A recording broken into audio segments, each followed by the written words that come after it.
Après, comment on peut mettre en œuvre un parcours de santé? Donc, il y a des étapes. Un parcours de santé, c'est ce qu'on peut appeler une gestion projet. Bon, il y a un problème, on a un patient qui a une maladie rénale, et on va identifier les ressources de soins qui sont disponibles. Vous avez vu dans le topo du ministère la proximité. Quels sont les professionnels et quelles sont les compétences en termes de soins qui sont disponibles dans l'environnement du patient?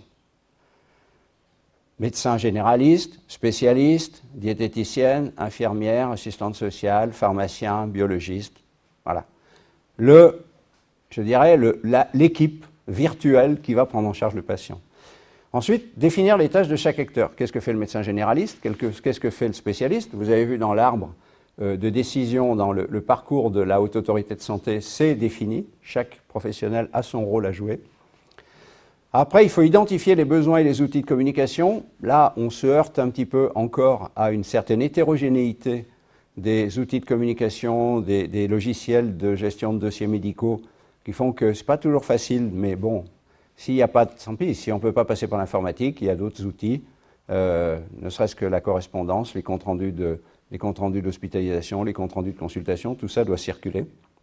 Il faut piloter, et c'est là où un pilotage, une coordination pilotée, comme c'est le cas dans l'IR, c'est très important. Il faut un pilotage parce que spontanément, la coordination n'est pas un phénomène spontané.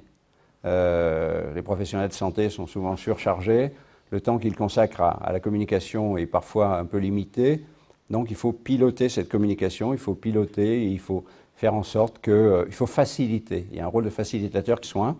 Et puis, il faut financer. Alors, le financement, donc d'abord, juste deux modèles.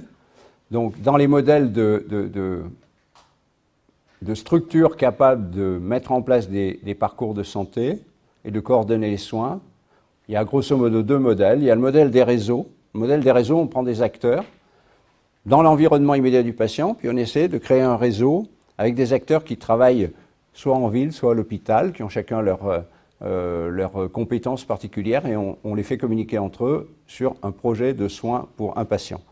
Et puis, il y a dans d'autres pays des structures qu'on appelle les rénal cliniques, les cliniques du Rhin, où, au contraire, le patient vient dans un lieu unique, et il va y rencontrer une infirmière de coordination qui a l'habitude d'informer les patients sur la maladie rénale chronique. Il va avoir les spécialistes qui vont être autour de lui, c'est-à-dire que sur une journée de prise en charge, eh bien, il va pouvoir voir un néphrologue, voir un cardiologue, voir un diabétologue, voir une diététicienne.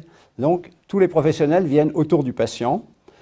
Ces professionnels sont formés, communiquent facilement entre eux. Bien sûr, quand c'est un lieu unique, les problèmes de communication sont résolus. Il y a une concertation pluriprofessionnelle, on définit un plan de soins, et on met ça en œuvre avec l'aide d'une infirmière de coordination. Donc c'est des modèles qui fonctionnent assez bien aussi. Et donc pour parler du financement, eh bien, bon, c'est en train d'être voté au Parlement. Le projet de loi donc, sur Ma Santé 2022, qui est vraiment le projet d'organisation du système de soins, voulu par Emmanuel Macron et par Agnès Buzyn,